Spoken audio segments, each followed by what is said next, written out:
Our next segment is called Securing America. We want to start with a 21st century war happening every day in this country. Our institutions are under cyber attack, and our secrets are being stolen. So my question is, who's behind it, and how do we fight it? Secretary Clinton, this answer goes to you.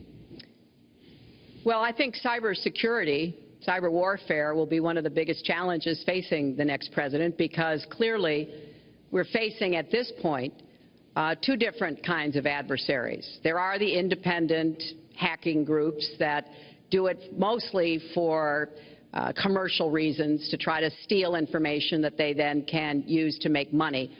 But increasingly, we are seeing cyber attacks coming from states, organs of states. The most recent and troubling of these has been Russia. There's no doubt now that Russia has used cyber attacks against all kinds of organizations in our country, and I am deeply concerned about this. I know Donald's very praiseworthy of Vladimir Putin, but Putin is playing a really tough, long game here.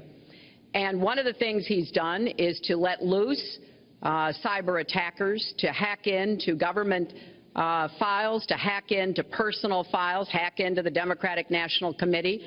And we recently have learned that, that this is one of their preferred methods of trying to wreak havoc and collect information.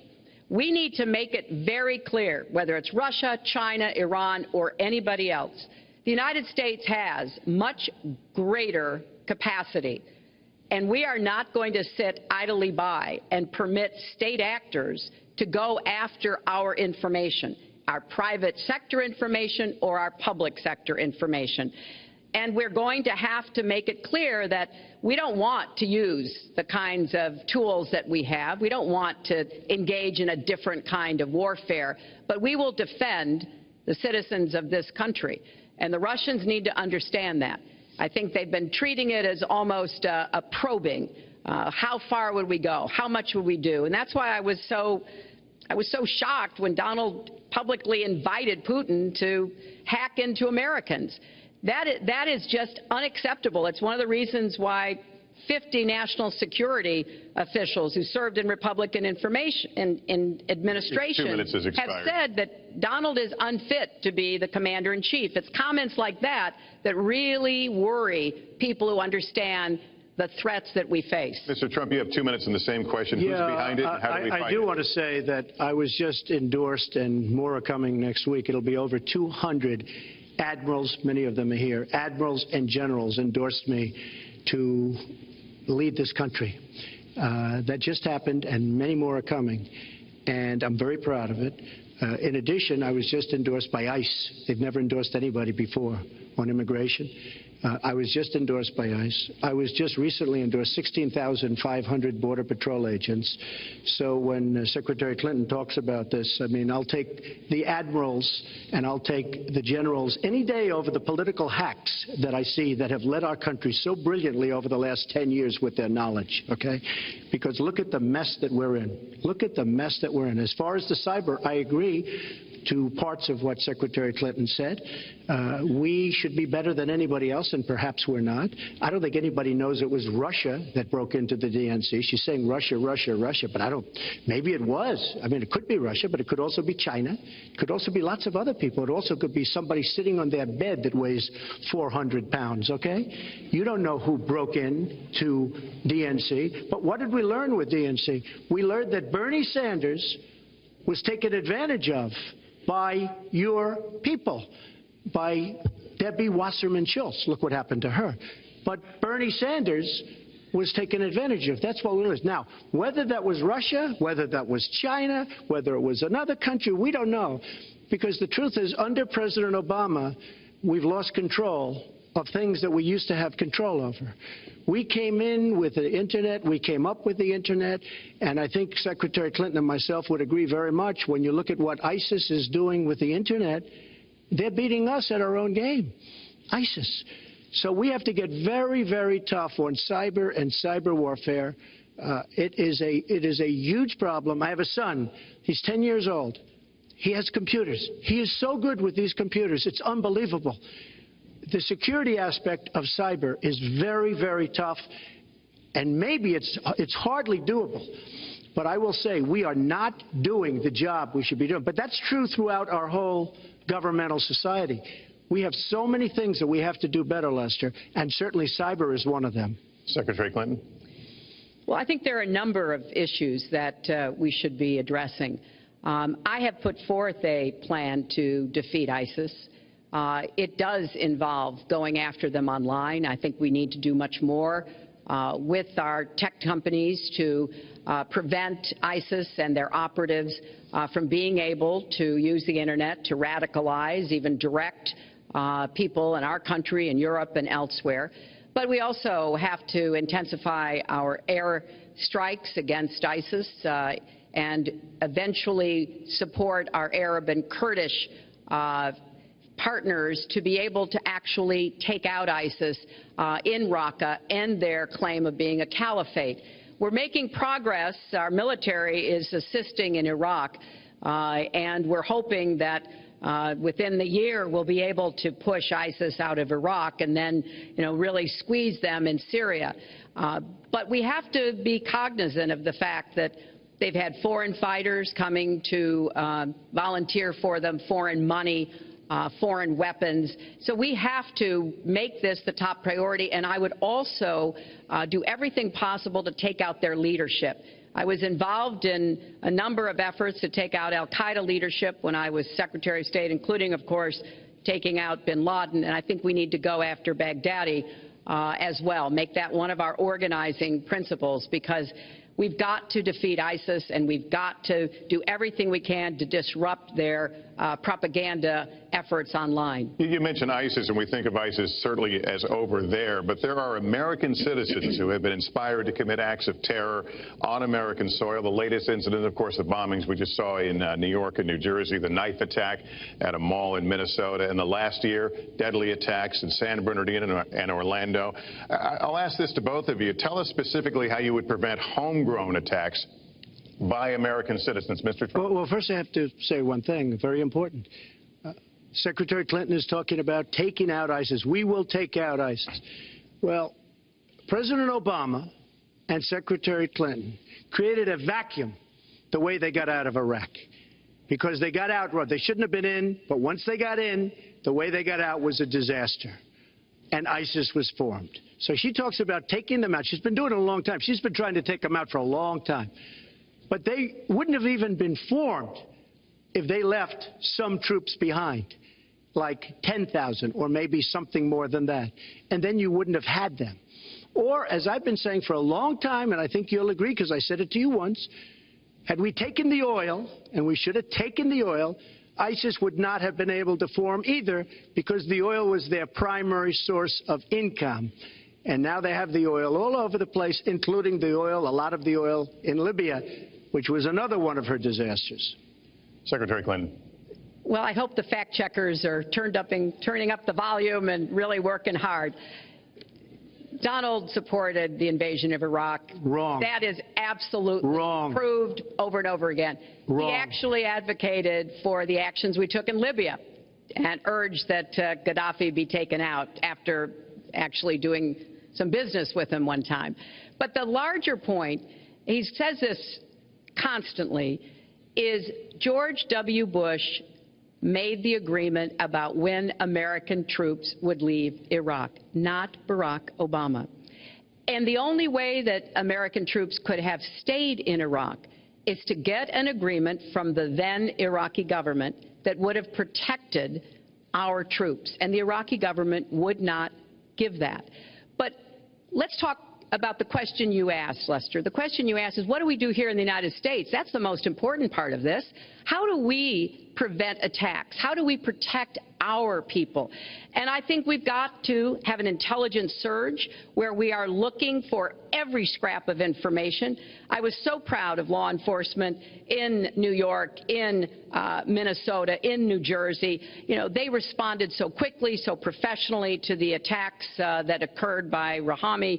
and they brought him down. And we may find out more information because he is still alive, which may prove to be an intelligence benefit. So we've got to do everything we can to vacuum up intelligence from Europe, from the Middle East. That means we've got to work more closely with our allies. And that's something that Donald has been very dismissive of. We're working with NATO, the longest military alliance in the history of the world, to really turn our attention to terrorism. We're working with our friends in the Middle East, many of which, as you know, are Muslim-majority nations. Donald has consistently insulted Muslims abroad, Muslims at home, when we need to be cooperating with Muslim nations and with the American Muslim community. They're on the front lines. They can provide information to us that we might not get anywhere else. They need to have close working cooperation with law enforcement in these communities, not be alienated and pushed away, as some of Donald's rhetoric, unfortunately, has led to. Mr. Well, I'd have to respond. Please respond. The Secretary said very strongly about working with. We've been working with them for many years. And we have the greatest mess anyone's ever seen. You look at the Middle East, it's a total mess. Under your direction to a large extent. But you look at the Middle East. You started the Iran deal. That's another beauty, where you have a country that was ready to fall. I mean, they were doing so badly. They were choking on the sanctions, and now they're going to be actually probably a major power at some point pretty soon, the way they're going. But when you look at NATO, I was asked on a major show, what do you think of NATO? And you have to understand, I'm a business person. I did really well, but I have common sense. And I said, well, I'll tell you, I haven't given lots of thought to NATO, but two things. Number one, the 28 countries of NATO, many of them aren't paying their fair share.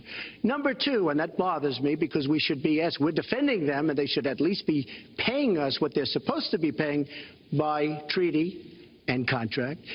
And number two, I said, and very strongly, NATO could be obsolete because, and I was very strong on this, and it was actually covered very accurately in the New York Times, which is unusual for the New York Times, to be honest. But I said they do not focus on terror. And I was very strong, and I said it numerous times. And about 4 months ago, I read on the front page of the Wall Street Journal that NATO is opening up a major terror division. And I think that's great. And I think we should get, because we pay approximately 73% of the cost of NATO. It's a lot of money to protect other people. But I'm all for NATO. But I said they have to focus on terror also. And they're going to do that. And that was, believe me, I'm sure I'm not going to get credit for it, but that was largely because of what I was saying and my criticism of NATO. I think we have to get NATO to go into the Middle East with us, in addition to surrounding nations, and we have to knock the hell out of ISIS, and we have to do it fast. When ISIS formed in this vacuum created by Barack Obama and Secretary Clinton, and believe me, you were the ones that took out the troops. Not only that, you named the day. They couldn't believe it. They sat back probably and said, I can't believe it. They said, no, wait a minute. We've covered when they formed, this is something that never should have happened. It should have never happened. Now, you're talking about taking out ISIS, but you were there and you were Secretary of State when it was a little infant. Now it's in over 30 countries. And you're going to stop them? I don't think so. Mr. Trump, a lot of these are judgment questions. You had supported the war in Iraq before the invasion. What makes your judgment? I did not support the war in Iraq. 2002. That is a mainstream media nonsense put out by her, because she, frankly, I think the best person in her campaign is mainstream media. My question is, since you would you like to hear? Why is your the war. Wait a minute. I was against the war in Iraq, just so you put it out. The record shows otherwise. The record does not show that. Why is your judgment? The record shows that I'm right. When I did an interview with Howard Stern, very lightly, first time anyone's asked me that, I said, very lightly, I don't know, maybe, who knows, essentially. I then did an interview with Neil Cavuto. We talked about the economy is more important. I then spoke to Sean Hannity, which everybody refuses to call Sean Hannity. I had numerous conversations with Sean Hannity at Fox, and Sean Hannity said, and he called me the other day, and I spoke to him about it. He said, you were totally against the war, because he was for the war. Why is your judgment better than... And that was before the war started. Sean Hannity said very strongly to me and other people, he's willing to say, but nobody wants to call him, I was against the war. He said, you used to have fights with me because Sean was in favor of the war. And I understand that side also, not very much, because we should have never been there. But nobody called Sean Hannity. And then they did an article in a major magazine shortly after the war started, I think in '04, but they did an article which had me totally against the war in Iraq. And one of your compatriots said, you know, whether it was before or right after, Trump was definitely, because if you read this article, there's no doubt. But if somebody, and I'll ask the press, if somebody would call up Sean Hannity, this was before the war started, he and I used to have arguments about the war. I said it's a terrible and a stupid thing. It's going to destabilize the Middle East, and that's exactly what it's done. It's been a disaster. My reference was to what you had said in 2002, and my question was, why is your judgment any different than Mrs. Clinton? Well, I have much better judgment than she does. There's no question about that. I also have a much better temperament than she has. You know, I have a much better. She spent, let me tell you, she spent hundreds of millions of dollars on an advertising. You know, they get Madison Avenue into a room, they put names. Oh, temperament, let's go after. I think my strongest asset, maybe by far, is my temperament. I have a winning temperament. I know how to win. She does not know how to win. Wait, the AFL-CIO the other day, behind the blue screen, I don't know who you were talking to, Secretary Clinton, but you were totally out of control. I said, there's a person with a temperament that's got a problem. Secretary Clinton. Woo, okay. Let's talk about two important issues that were briefly mentioned by Donald. First, NATO. You know, NATO as a military alliance has something called Article 5, and basically it says this: an attack on one is an attack on all. And do you know the only time it's ever been invoked? After 9/11, when the 28 nations of NATO said that they would go to Afghanistan with us to fight terrorism, something that they still are doing by our side. With respect to Iran, when I became Secretary of State, Iran was weeks away from having enough nuclear material to form a bomb. They had mastered the nuclear fuel cycle under the Bush administration. They had built covert facilities. They had stocked them with centrifuges that were whirling away. And we had sanctioned them. I voted for every sanction against Iran when I was in the Senate, but it wasn't enough. So I spent a year and a half putting together a coalition that included Russia and China to impose the toughest sanctions on Iran. And we did drive them to the negotiating table. And my successor, John Kerry, and President Obama got a deal that put a lid on Iran's nuclear program without firing a single shot. That's diplomacy. That's coalition building. That's working with other nations. The other day, I saw Donald saying that there were some Iranian sailors on a ship in the waters off of Iran, and they were taunting American sailors who were on a nearby ship. He said, you know, if they taunted our sailors, I'd blow them out of the water and start another war. That would not good judgment. That is not the right temperament to be commander-in-chief, to be taunted. And the worst part of what we've heard Donald say has been about nuclear weapons. He has said repeatedly that he didn't care if other nations got nuclear weapons, Japan, South Korea, even Saudi Arabia.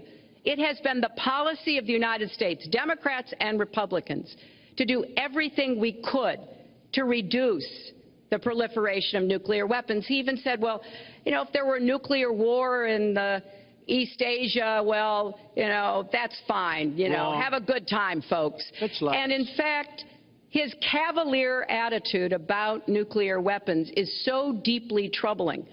That is the #1 threat we face in the world, and it becomes particularly threatening if terrorists ever get their hands on any nuclear material. So a man who can be provoked by a tweet should not have his fingers anywhere near the nuclear codes, as far as I think anyone with any sense about this should be concerned. That line's getting a little bit old, I must say. Listen, it's a good one, though. I would like to, well describes the problem. It's not an accurate one at all. It's not an accurate one. So I just want to give a lot of things, and just to respond. I agree with her on one thing. The single greatest problem the world has is nuclear armament, nuclear weapons. Not global warming like you think and your president thinks. Nuclear is the single greatest threat. Just to go down the list, we defend Japan, we defend Germany, we defend South Korea, we defend Saudi Arabia, we defend countries. They do not pay us what they should be paying us because we are providing tremendous service and we're losing a fortune. That's why we're losing. We lose on everything. I say, who makes these? We lose on everything. Well, I said that it's very possible that if they don't pay a fair share, because this isn't 40 years ago where we could do what we're doing. We can't defend Japan, a behemoth selling us cars by the million. We need to move on. Wait, but it's very important. All I said was they may have to defend themselves or they have to help us out. We're a country that owes $20 trillion. They have to help us out. As far as the nuclear is concerned, I agree. It is the single greatest threat that this country has. Which leads my next question as we enter our last segment here still on the subject of securing America. On nuclear weapons, President Obama reportedly considered changing the nation's long-standing policy on first use. Do you support the current policy? Mr. Trump, you have 2 minutes on that. Well, I have to say that, for what Secretary Clinton was saying about nuclear with Russia, she's very cavalier in the way she talks about various countries. But Russia's been expanding. They have a much newer capability than we do. We have not been updating from the new standpoint. I looked the other night, I was seeing B-52s. They're old enough that your father, your grandfather could be flying them. We are not keeping up with other countries. I would like everybody to end it, just get rid of it, but I would certainly not do first strike. I think that once the nuclear alternative happens, it's over. At the same time, we have to be prepared. I can't take anything off the table because you look at some of these countries. You look at North Korea. We're doing nothing there. China should solve that problem for us. China should go into North Korea. China is totally powerful as it relates to North Korea. And by the way, another one powerful is the worst deal I think I've ever seen negotiated that you started is the Iran deal. Iran is one of their biggest trading partners. Iran has power over North Korea. And when they made that horrible deal with Iran, they should have included the fact that they do something with respect to North Korea. And they should have done something with respect to Yemen and all these other places. And when asked to Secretary Kerry, why didn't you do that? Why didn't you add other things into the deal? One of the great giveaways of all time, including $400 million in cash. Nobody's ever seen that before. That turned out to be wrong. It was actually $1.7 billion in cash. Obviously, I guess, for the hostages, it certainly looks that way. So you say to yourself, why didn't they make the right deal? This is one of the worst deals ever made by any country in history.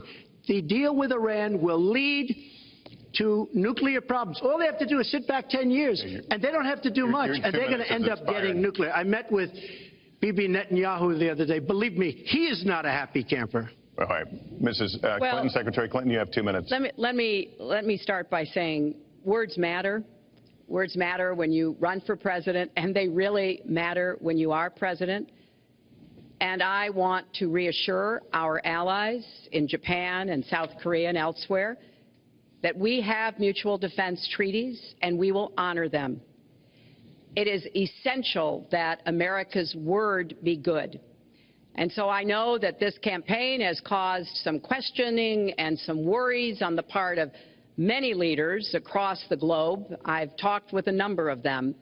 But I want to, on behalf of myself and I think on behalf of a majority of the American people, say that, our word is good. It's also important that we look at the entire global situation. There's no doubt that we have other problems with Iran, but personally I'd rather deal with the other problems having put that lid on their nuclear program than still to be facing that. And Donald never tells you what he would do. Would he have started a war? Would he have bombed Iran? If he's going to criticize a deal that has been very successful in giving us access to Iranian facilities that we never had before, then he should tell us what his alternative would be. But it's like his plan to defeat ISIS. He says it's a secret plan, but the only secret is that he has no plan. So we need to be more precise in how we talk about these issues. People around the world follow our presidential campaigns so closely, trying to get hints about what we will do. Can they rely on us? Are we going to lead the world with strength and in accordance with our values? That's what I intend to do.